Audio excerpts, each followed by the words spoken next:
Hello everyone, welcome back to another episode of Funday Sunday, and this is going to be a double feature and is going to be featuring two of my good clanmates, my clanmates Lord Echelon and Imperium. We are currently playing on loop. Lord Echelon is playing in the Montana. We have two Fita Grossa, two North Carolinas, two Des Moines. Imperium is in his Mosfa.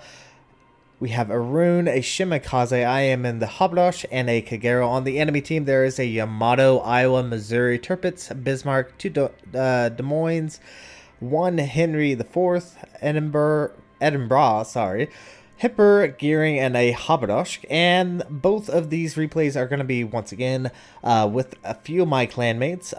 If you did not obviously realize that I am actually in a clan, and I don't get to see my clanmates all too often. I believe this was played at around midnight a few days ago, so we don't always get the opportunity to play with each other, but when we do, it is very fun. And this was a very fun game in the Habrosh.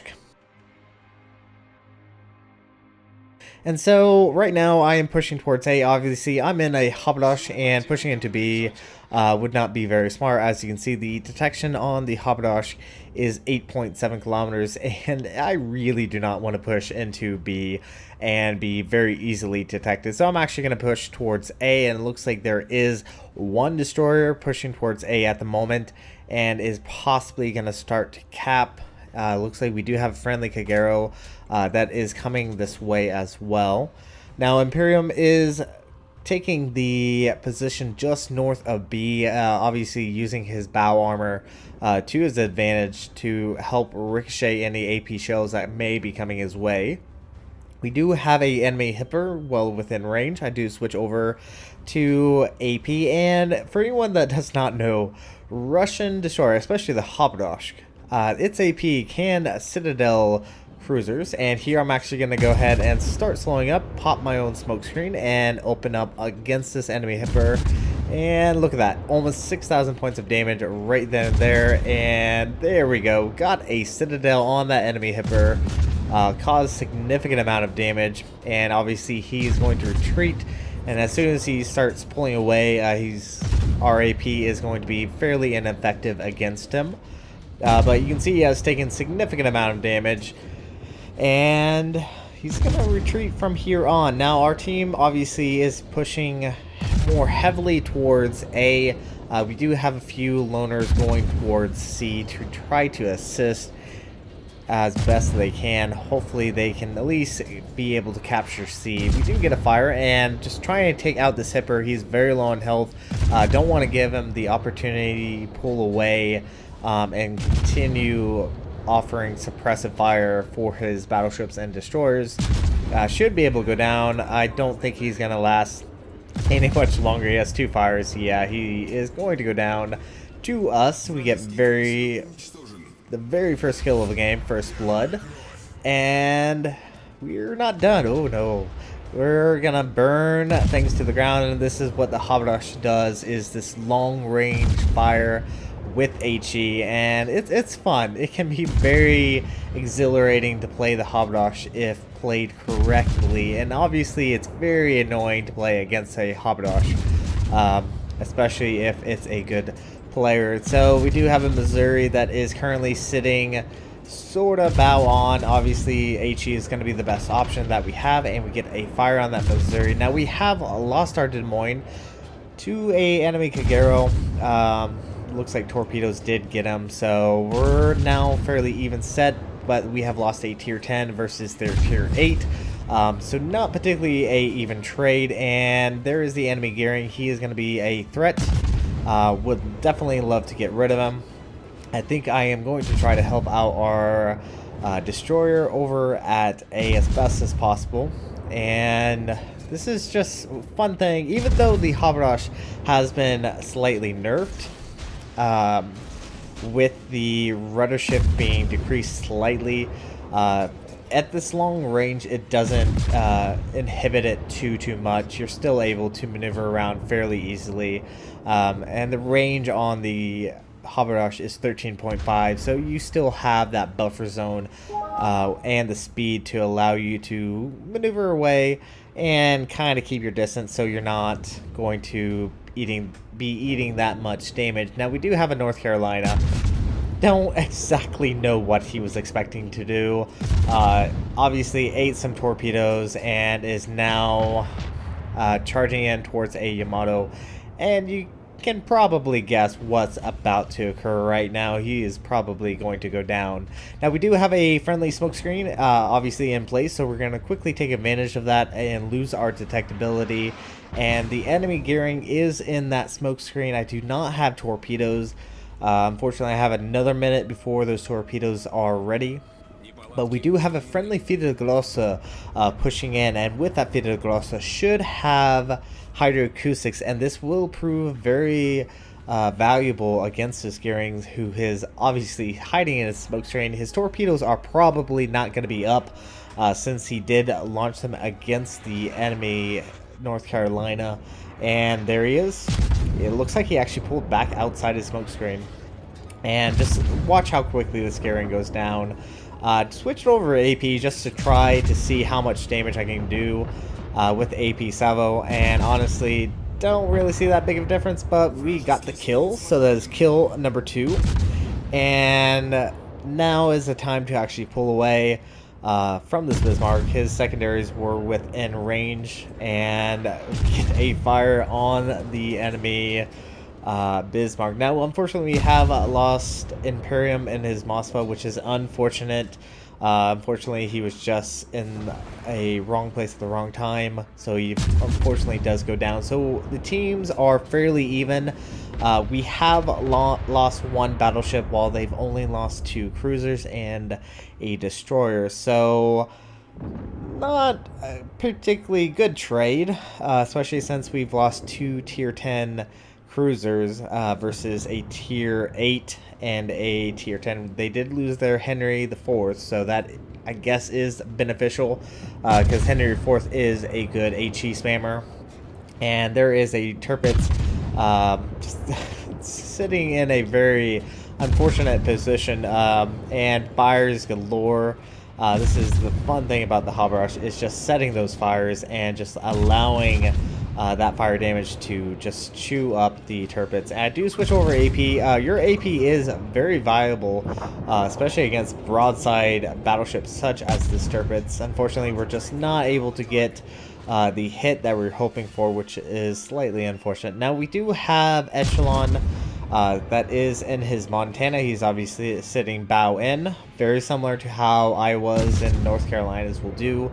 And this is something you kind of have to keep in mind. The Montana obviously has the issues with her Citadel, especially against Yamatos, but if played kind of like the Iowa, it makes it a lot more difficult. So instead of always trying to get your back guns into play, use your frontal bow armor to help ricochet shells, and you should help prevent any damage. Now I do pop smoke for Lord Echelon in his Montana, and I am currently using the mini-map as far as guesswork, so the smoke might be a little further away than I intended, but fortunately he is able to push into the smoke screen, and we still have plenty of vision, so he's able to continue opening fire against this Iowa and just continually burning down. And you can see we're already almost at 100,000 right now.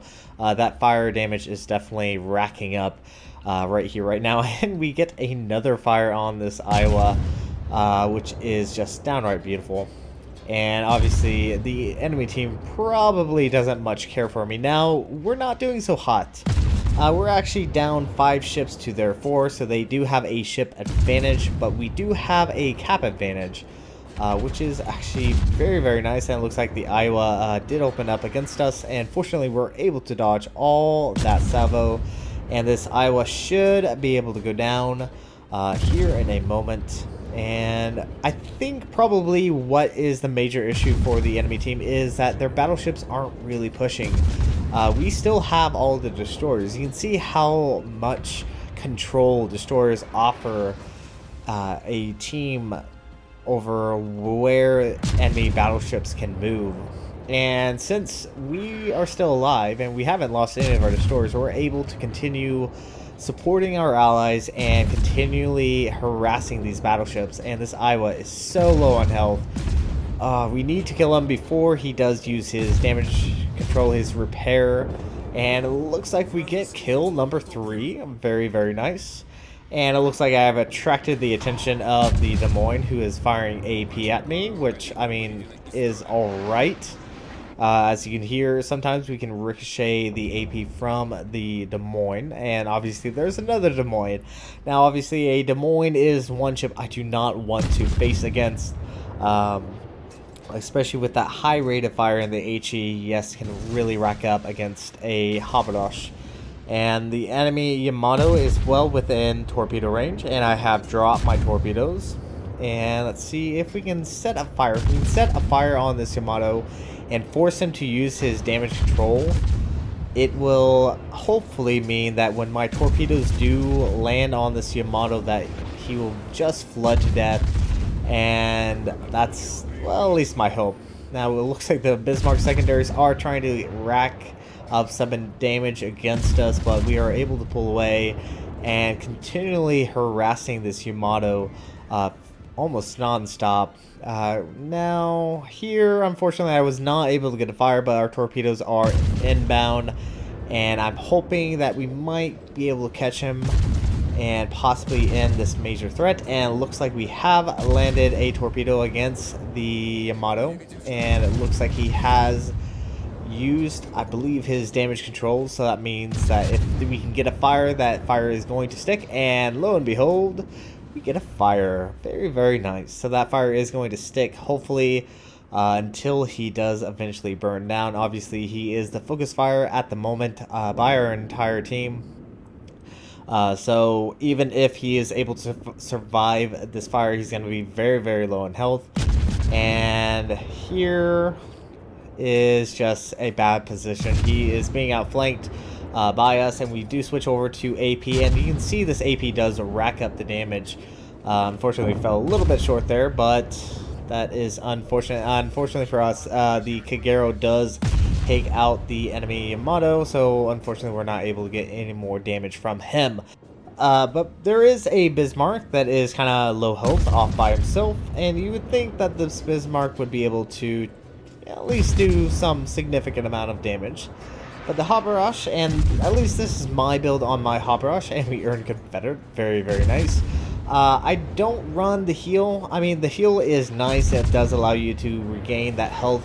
But at a situation like this, it almost feels like it is better to have a smoke screen. And obviously with the Bismarck secondaries pummeling away, it's better to actually lose sight and stay out of sight as long as possible.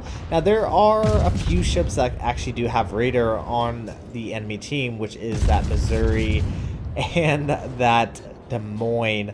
Anytime I could be radared, but this Tirpitz and this Bismarck is going to go down, and we earn Kraken Unleashed and Double Strike, which is fan-freaking-tastic.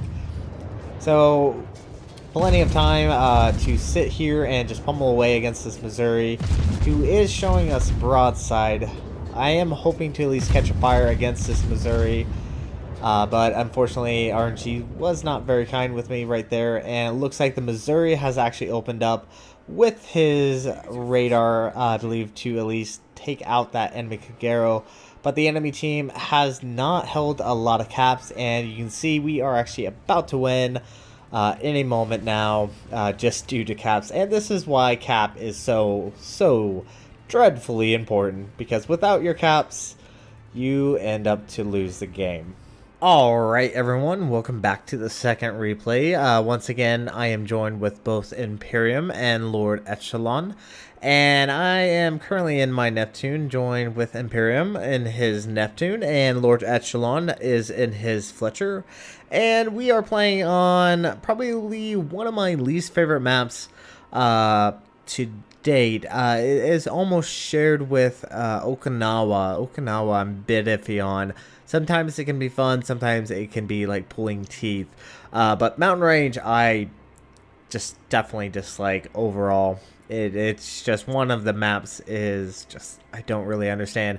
Anyway, we have a Montana, Iowa, Missouri, Ismo, Tirpitz, 2 Neptunes, a Togo, Gearing, Shimakaze, and a Fletcher, and a Benson. On the enemy team, there is a Montana, 2 Iowas, Ismo, Bismarck, Neptune, Donskoy, a Togo, Gearing, Shimakaze, Fletcher, and a Yugamo. And as everyone knows, I love my Neptune. I just love it. I'm actually currently working on my new captain on my Neptune, trying to get him a little bit better. He's only, I believe, either a 10-point or 11-point captain, which is not the greatest in the world, but is, once again, something I am currently working on and trying to get a little bit better.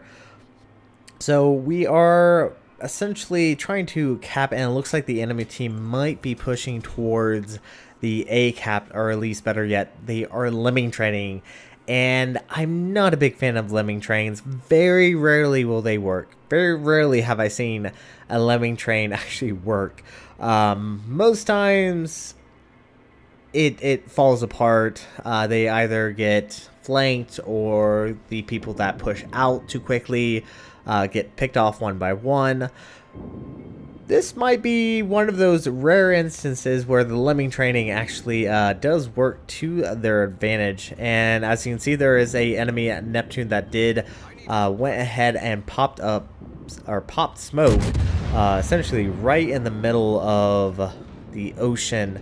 Now obviously there might be a possible destroyer sitting around, and possibly might be dropping torpedoes towards that smoke screen, because obviously smoke screens are a torpedo magnet. Now I have opened up, and obviously there are a couple of ships interested in getting my butt, let's say the very least, taking me out. And fortunately for me, the only one that was spotting me was that Togo, and with him actually moving back behind the islands, as well as me sitting back behind this island, I'm no longer spotted, and I'm able to slip away. Now our team is trying their very best. We have at least half our team currently over at A, and obviously don't exactly know why, but we have 2 battleships that are continually pushing towards C right now, and this probably would be a good time for those battleships to actually start pushing towards B. Now the enemy Neptune has pushed out, and well, yeah, I mean that's kind of to be expected right there. Ismo does take him out, so now our team is ahead in 1 ship.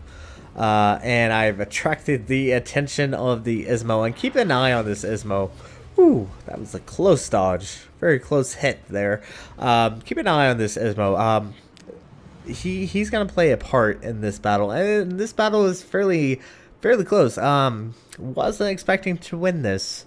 I will have to say it was somewhat down to luck that we actually won this.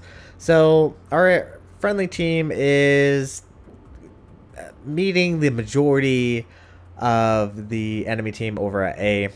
And they're not really winning at this moment. They're just getting focus fire by the entire enemy team. There's all 3 destroyers over there. Actually, I believe all 4 destroyers are over there. I think 1 is currently not spotted at the moment.